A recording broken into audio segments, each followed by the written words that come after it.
नमस्कार, star TV Bihar देख रहे हैं आप। मेरा नाम शुभम झा है। दोस्तों, बिहार के वो युवा जो शिक्षक भर्ती परीक्षा का इंतज़ार कर रहे हैं, उनकी परीक्षा आखिर कब होगी। देखिए, बीपीएससी टीआरई 4 का लंबे समय से इंतज़ार है।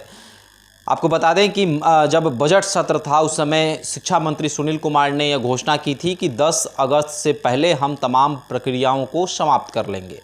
लेकिन अब जुलाई ख़त्म होने को है, अगस्त आने वाला है, लेकिन अभी तक कोई भी सुगबुगाहट नहीं है, कोई ऐसी खबर नहीं है। साथ ही साथ डोमिसाइल को लेकर भी जो है छात्र लगातार आंदोलन कर रहे हैं। बिहार के कई ज़िलों में आंदोलन हुए हैं। बिहार की राजधानी पटना में 2 बार धरना भी हो चुका है।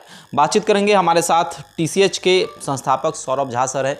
सर, पहला सवाल, बीपीएससी टीआरई 4 आखिर कब होगी। सुनील कुमार शिक्षा मंत्री ने दावा तो कर दिया कि 10 अगस्त से पहले हो जाएगी परीक्षा, किंतु सब लग रहा है कि सर कि 10 अगस्त से पहले होगी परीक्षा। सर, कल 1 अगस्त है।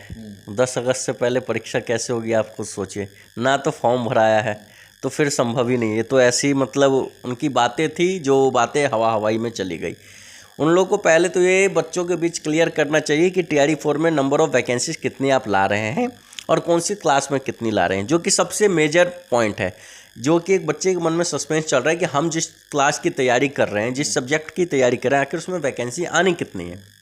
तो सबसे पहले मंत्रालय को ये चीज़ क्लियर करना होगा कि कितनी वैकेंसी आप ला रहे हैं। दूसरा, एक एग्जैक्ट डेट पे बात करनी चाहिए। अभी हाल में ही शिक्षा मंत्री सुनील कुमार जी ने एक बयान दिया मोतिहारी में कि हम कोशिश में 7 दिन के अंदर में इसकी अधियाचना जारी कर देंगे। मुझे नहीं लग रहा है कि अधियाचना इतनी जल्दी जारी हो पाएगी। ये होते होते आपको अगस्त बीत जाएगी। हालांकि ये उम्मीद ज़रूर है और बच्चों को भी मैं सजेस्ट करूंगा कि बच्चे अपनी तैयारी में जुटे रहें। बिल्कुल ये उम्मीद है कि सितंबर में उनका फॉर्म भराया जाएगा, बीपीएससी टीआरई का चुनाव से पहले बिल्कुल फॉर्म भराया जाएगा। परीक्षा की कोई उम्मीद और कोई आशा ना करें कि बीपीएससी टीआरई की परीक्षाएँ चुनाव से पहले हो पाएंगी, क्योंकि चुनाव को देखते हुए यदि हम बातचीत करें तो चुनाव के बाद ही ये परीक्षा की पहल की जाएगी और दिसंबर या जनवरी में उम्मीद है कि ये बीपीएससी टीआरई 4 की परीक्षा ली जाएगी। डोमिसाइल को लेकर क्या कहेंगे। लगातार डोमिसाइल के लिए छात्र आंदोलन कर रहे हैं। 35% महिलाओं को आरक्षण तो दे दिया गया। नीतीश कुमार लगातार हर दिन कोई ना कोई घोषणा कर रहे हैं, तो क्या किसी दिन ऐसा आएगा जिस दिन डोमिसाइल को लेकर घोषणा करने वाले हैं? बिल्कुल बिल्कुल, हम लोग बिल्कुल सुनने वाले हैं कि डोमिसाइल भी बिहार में लागू होने वाला है। जैसे धीरे धीरे हमें मुख्यमंत्री जी का पोस्ट डेली मिल रहा है, कुछ ना कुछ छूट मिल रही है, कुछ ना कुछ स्कीम ला रहे हैं, तो उसके तहत मैं पूरा आश्वस्त हूँ कि मुख्यमंत्री जी से कि वो बिहार के बच्चों के हित में पूरी तरह से काम करेंगे, डोमिसाइल लागू करेंगे, जिससे कि बिहार के बच्चों के फेवर में वो काम हो और बच्चों को बिहार से बाहर पलायन करने की सोचना ना पड़े। क्योंकि सबसे बड़ी मुद्दे हैं आज के डेट में चुनाव में रोजगार और पलायन।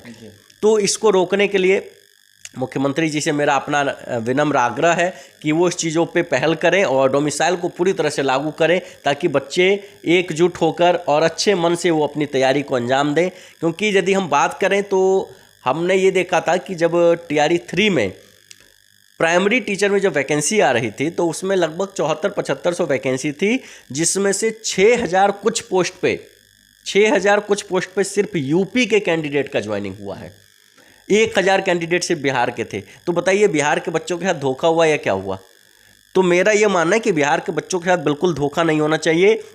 डोमिसाइल लागू करें और बच्चों के फेवर में काम होनी चाहिए।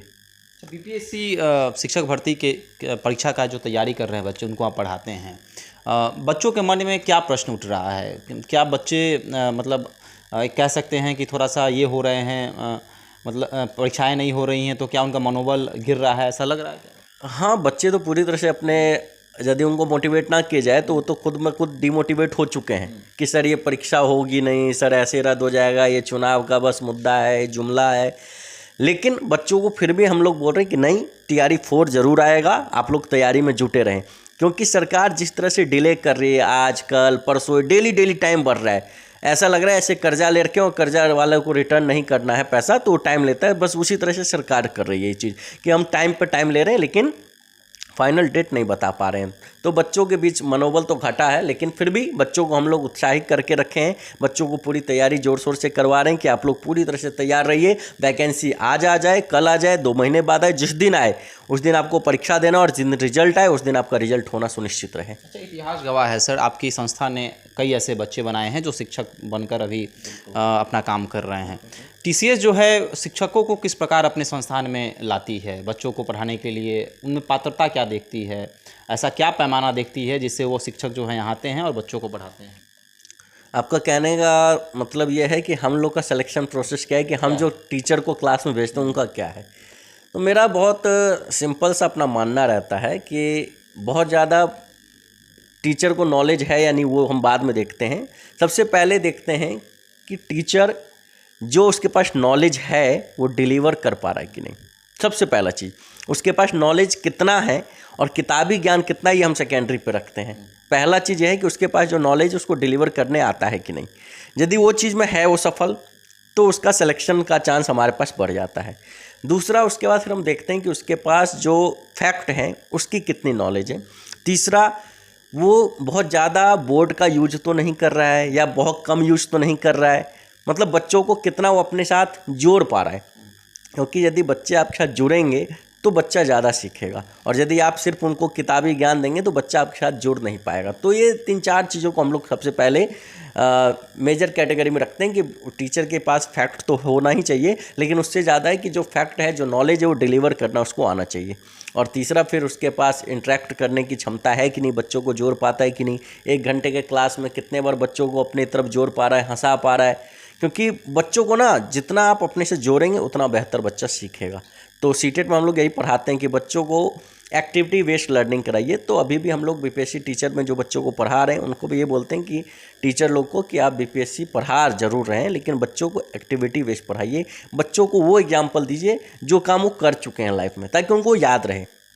तो सिंपल हो जाता है। तो हमारा बहुत आसान ये प्रोसेस है कि टीचर के पास फैक्ट भी होनी चाहिए, नॉलेज डिलीवर करने के तरीके भी होने चाहिए, प्लस में उनको बच्चों के साथ इंटरेक्शन भी होना चाहिए। सर एक और प्रश्न, अंतिम प्रश्न होगा। पुराने समय में बच्चे पेड़ के नीचे बैठकर पढ़ लेते थे, शिक्षक सामने रहते थे और पढ़ाई की व्यवस्था, अब पढ़ाई की व्यवस्था जो है ऑनलाइन माध्यम से भी होने लगी है। तो क्या ऑनलाइन ऑफलाइन में जो हमेशा वाद विवाद चलता रहता है कि कौन प्लेटफॉर्म सही है, और बच्चे जो हैं वह ऑनलाइन माध्यम से ज़्यादा आप पढ़ना चाह रहे हैं, तो क्या ऑफलाइन और ऑनलाइन में क्या अंतर आप देखते हैं? बच्चों को, अगर बच्चे देख रहे हैं इस वीडियो को, तो क्या कहेंगे कि ऑनलाइन ऑफलाइन में अंतर क्या है और फ़ायदा किस में है? देखिए, दोनों में से किसी में नुकसान नहीं है, दोनों में से किसी में बहुत ज़्यादा फ़ायदा नहीं है। यदि आपको नुकसान नहीं है तो फ़ायदा भी नहीं है। मैं दोनों का डिफरेंस बताता हूँ।